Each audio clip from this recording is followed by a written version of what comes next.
Hello guys, kumusta na kayo sa mga Virgo? Para to sa mga Virgo, June 30, 2025.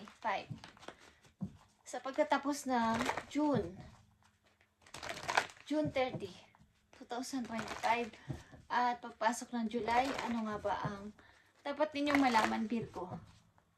Ano nga ba ang dapat ninyong malaman sa pagtatapos ng June at pagpasok ng July? Ano nga ba ang dapat ninyong malaman? Thank you, Spirit. Virgo, andito ang protect your dreams. Virgo, ano man tong iyong pangarap na to is protektahan mo. Katulad ng pag-aalaga mo sa iyong anak, katulad ng isang sanggol, protektahan mo ang iyong dreams.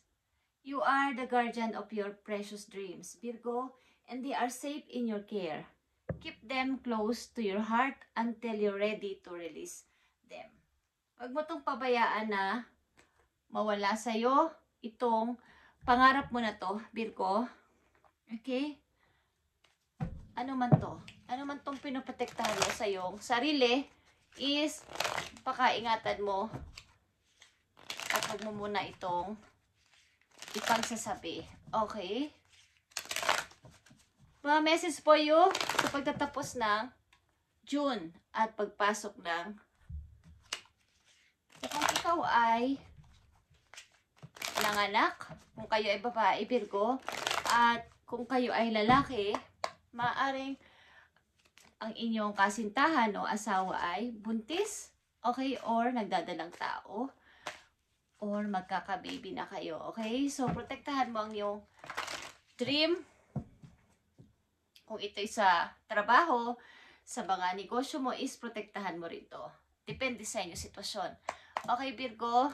Virgo, message for you sa pagtatapos ng June 2025 at pagpasok ng July. Ano nga ba ang dapat mong malaman? 5 of Wands is here. Punong-puno ng rival, okay, o compete siya sa iyong paligid. Ito man ay sa trabaho. May mga competition o competition. Okay, kung saan ka man larangan nandoon. Okay, unang message po you, Virgo, meron kang 4 of Pentacles. Mukhang kayo ay maaaring nagtitipid o maaaring nakukulangan sa inyong ipon. Mukhang kumukunti na ang pera ko. Yan ang naiisip ng ilan sa inyo, Virgo. Kailangan ko tong itabi. O kailangan kong magtipid. Okay. Nandito ang King of Swords. Maaring sa inyong kasalukuyan is andito yung kaisipan ng pagiging isang practical na tao. Yung lahat ay inyo nang iniisip ng walang pagsasayang ng oras, walang pagsasayang ng panahon. Lahat ng inyong galaw at desisyon ay maaaring inyong iniingatan. Okay? At nandito ang Wheel of Fortune. Something na ilan sa inyo ay may dumating o may darating na magandang oportunidad na kailangan ninyong pagdesisyon na agad-agad. Andito ang The Hierophant. Guys, maaring marami kayong question sa inyong sarili. Ang ilan sa inyo ay nalilito. Okay?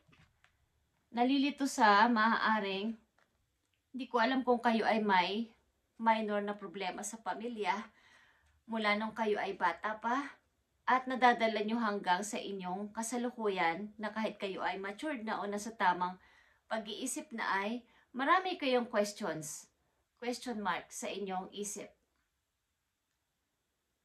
Parang yung mga problem na kumbaga meron din ditong cross, meron din ditong iba't ibang direction.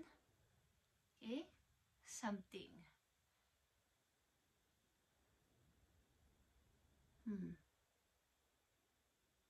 Kiss, who, what, when, why, how. Okay, marami kayong tanong about sa who, Sino ba ako?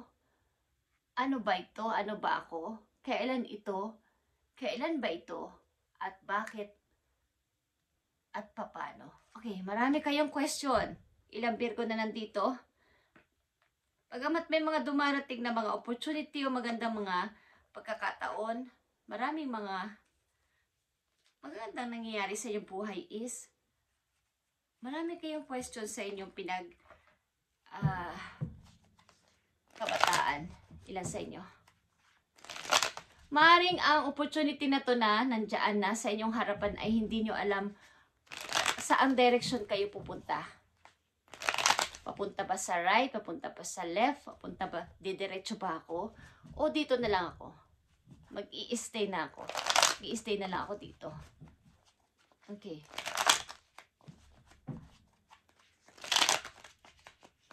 Message for Virgo. Nandito ang Capricorn, Aquarius.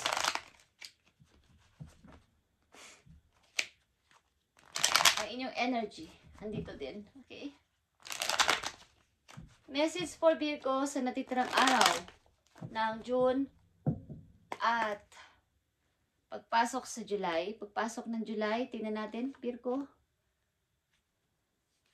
Kayo ay maraming question sa inyong isip. May mga maaring reflection, shadows mula sa nakaraan ninyo.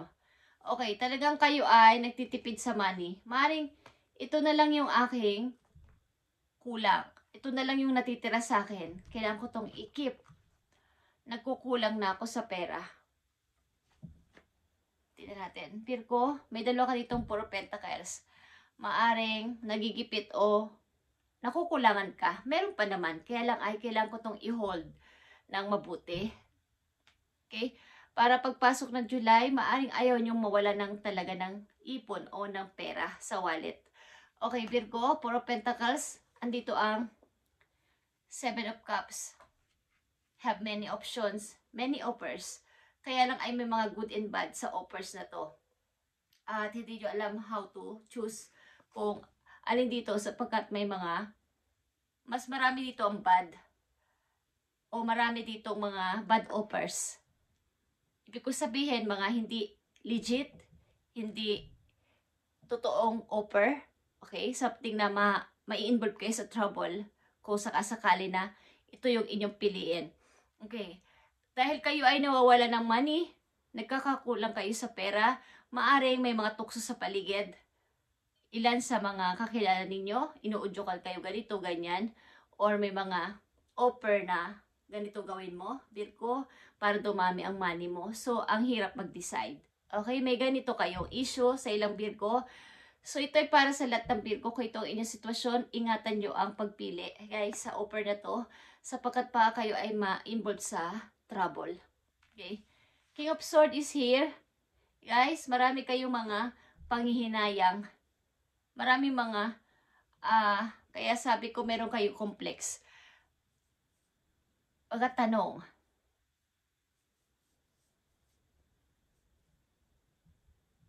parang nasayang. Gusto kong ibalik. Umiiyak ang ilan sa inyo. Gusto kong ibalik ito. Pero bakit hindi na? Hindi ko na kayang ibalik pa ang sitwasyon na to. Maraming nasayang na years, taon. May mga pagsisisi. Okay guys. At ang ilan sa inyo ay nagkaroon ng pusong parang matigas sa sitwasyon na to. Okay, Wheel of Fortune is here. Andito yung Page of Wands. Ay, ito. Parang, ito yung want ko. Okay? Ito yung gusto ko. Kaya lang, kailangan ko mag-U-turn? Kailangan ko ba talaga mag-U-turn? Andito na ako eh. Andito na yung opportunity na to. But, kailangan kong bumalik. Something na ilan sa inyo ay naguguluhan sa mga offer na to. Maraming offer, guys. O nandyan na itong mga opportunity na to, parang ang hirap piliin o ang hirap pag-desisyonan. Yeah, guys. Like I said, shadow ito mula sa nakaraan, reflection. Kayo ay night and day maaring hindi nananahimik. Maaring may mga gumugulo sa inyong isip, guys, Virgo. So, kayo ay something na cleansing. Something na pahinga muna ang inyong isip at katawan. Maaring ilan sa inyo ay naghahadali o something na hindi mapakali kapag wala ng pera o wala na umuunti na yung ipon. Ayaw nyo kasi na may nasasayang na oras. Okay lang sa inyo?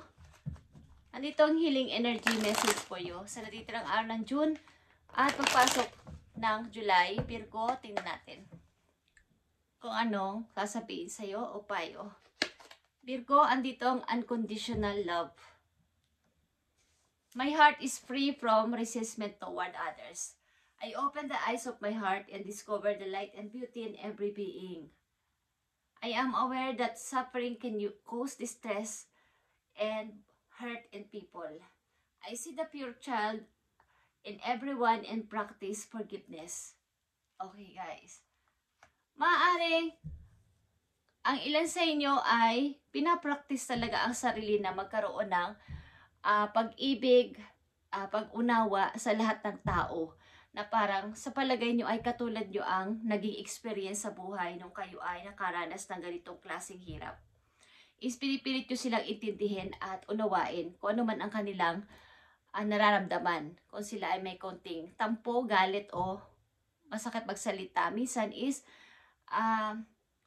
inuunawa nyo ang kanilang sitwasyon sapagkat ito ay napagdaanan ko na dati. Kumbaga ay pag may nagkamali sa inyo ay iniisip nyo na lang sila ay patawarin. Pinapractice mo to na yung alam niyo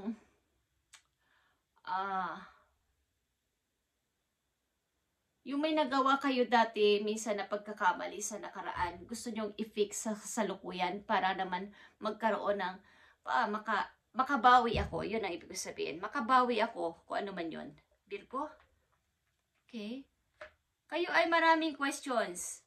Ito ay nakita ko na sa ilang kong nabasa sa inyo, mga ilang linggo na siguro o buwan na ang nakaraan, is ang ilang Virgo ay maraming questions sa kanilang isip, sa kanilang puso, na galing sa nakaraan.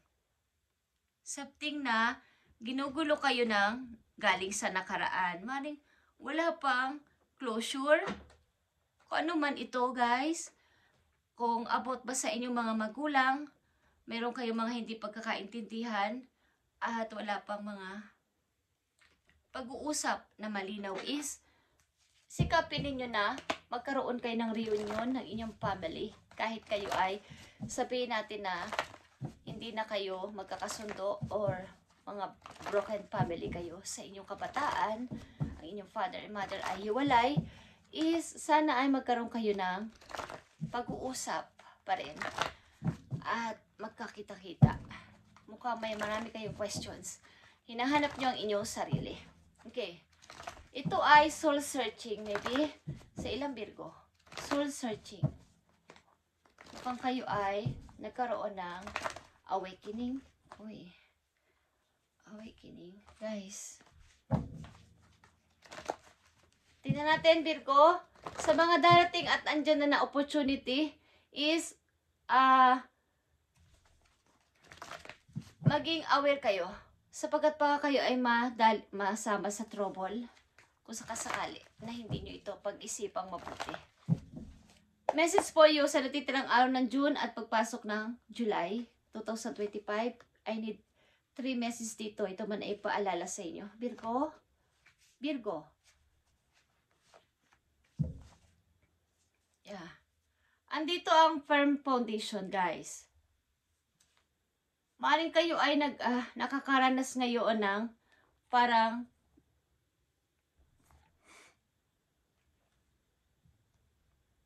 sa inyong health. Pakaramdaman ninyo ang inyong health, Virgo. Wag masyado mag-isip. Wag masyado magkaroon ng yung emotional loss, guys. About sa inyo itong emotional. Tama na ang pag-iisip ng malalalim na hindi nyo naman kontrolado ang nangyayari. Kung yan ang nandyan na sitwasyon, yan ang inyong diyan kayo mag-focus. Huwag na yung hindi nyo kayang i-control. Okay? At nagkakaroon kayo ng emotional loss. Guys, sa mga Virgo na nandito, I feel nahihirapan kayo. Okay? May something kayong nararamdaman ng ilan sa inyong katawan. So kayo ay, sana ay mapagkatulog. Okay? Para makabawi kayo. I need message for Virgo dito ang fertility. Ang ilan nga sa inyo ay talagang nag-grow. Something na inyong pinapalakas sa inyong sarili. Ang ilan sa inyo ay maaaring gusto ninyong ibalik yung dating kayo na kayo ay, alam niyo yung punong nagkaroon ng taglagas, something na nawala yung mga dahon. Gusto niyo ulit na mamukadkad yun. As parang kayo yun. Gusto niyo magkaroon niyo ulit ng sumigla ulit yung puno na yun, magkaroon ulit ng mga dahon. Pero kailangan ng timing kasi. May season kasi yon para magkadahon. But ando pa din yung puno na yon na parang kayo. Nakatayo pa din. Kaya lang ay may season yun, nag-change na mga, pag nagpalit ang panahon, katulad sa may 4 na season na lugar is, talaga may taglagas. Okay? Pero andun pa din yung puno. Naghihintay nga lang ng tamang time. Parang kayo. Kailangan nyo ng tamang timing, huwag madaliin ang mga bagay-bagay na hindi kontrolado. At darating yun sa inyo. Ilan talaga sa inyo ay buntis o kayo ay lalaki, may ang inyong kasintahan o asawa ay magbubuntis o buntis na, okay?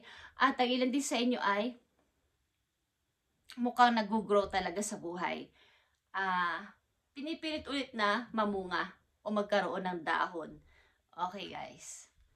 At nandito ulit ang mga option, guys. Marami kayong pamimilian o pinapipilian ng mga pintuan na lahat ito ay kailangan lagyan nyo ng balance sa pagpili. Sapagkat lahat naman to ay okay. Depende nga lang sa inyong pagpili at intention na gagawin dito o maaaring isipin o layunin ninyo sa option na to o sa offer na to. Guys, yeah. Nakita nyo ang moving on, guys. Talagang kayo ay galing sa isang, para sa palagay nyo ay napakatagal nyong andoon sa dark na yon, dark side. At kung may taglagas, talaga is nandito. Maaring tuloy-tuloy kayong magkakaroon to ng, kumbaga sa, katulad sinabi ko, yung season ay kailangan ay maghintay kayo sa tamang timing ba? Kung kailan ako magtatagumpay. Hindi nyo kailangan kontrolin ang mga bagay na hindi kayang makontrol. Sapagkat ipaubayan nyo yan kay Lord kung kailan ito darating sa inyo. Habang hinihintay nyo to is protect your dreams. Huwag masyadong ibunyag lahat ng iniisip at paplanuin sa buhay. At sasaan at sasambat makakalabas din kayo kung saan man kayo ngayon nakalugmok na sitwasyon na napakahirap.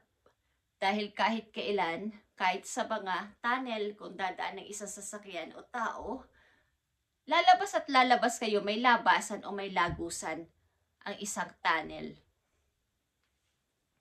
Depende na lang kung may tinabunan na sa kabilang side para wala na makapasok. Pero habang naglalakad kayo sa gitna ng isang madilim na tunnel, parang may naaaninagan kayo na liwanag banda doon, masasabi nyo na may lagusan.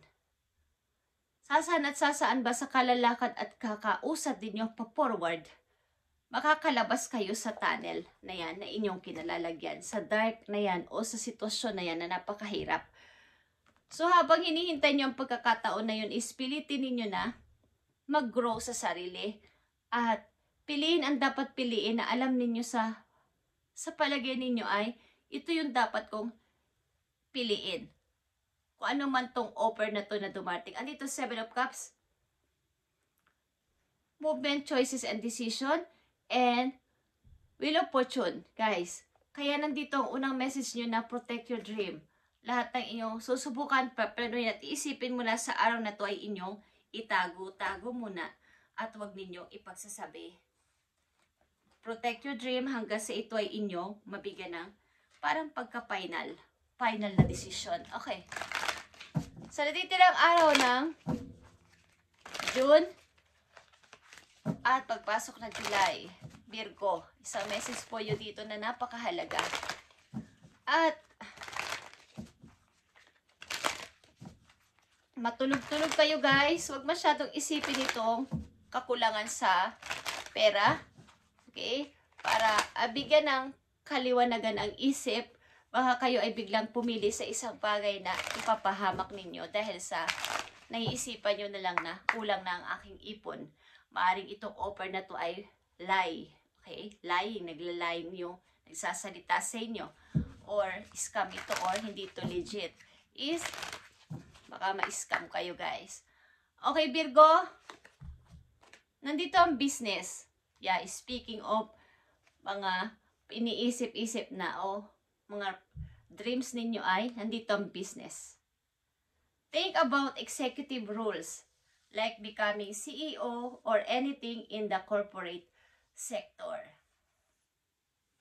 Do not be intimidated to enter the world of business. You've got this. Okay. And raise your awareness and think bigger if you want different outcomes. Okay guys? Kaya dito ang protect your dreams, lahat ng inyong plano at gagawin sa buhay o mga pagdedesisyon na nandito ay isipin yung mabuti at maging aware sa paligid sapagkat ang ilan talaga sa inyo dito ay papunta sa pagiging isang CEO. Something na kayo ay kung kayo may negosyo, nagkataon dito o nagkakataon na kayo ay nalulugmok o nagkakaroon ng kalugihan. But darating at darating ang panahon, guys. Okay, nandito ang windfall. Mukhang kayo ay uulanin ng money.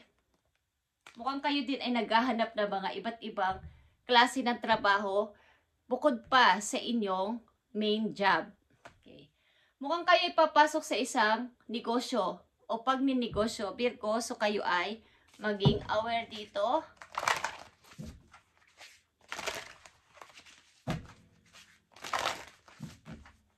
Tingnan natin ang message for you, Virgo.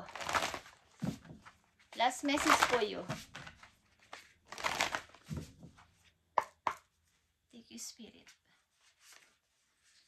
Yeah. Nandito ang sword. About ito sa inyong decision, action, and mga gagawin sa buhay. Ito ay changes, number 7, and make the change. Okay?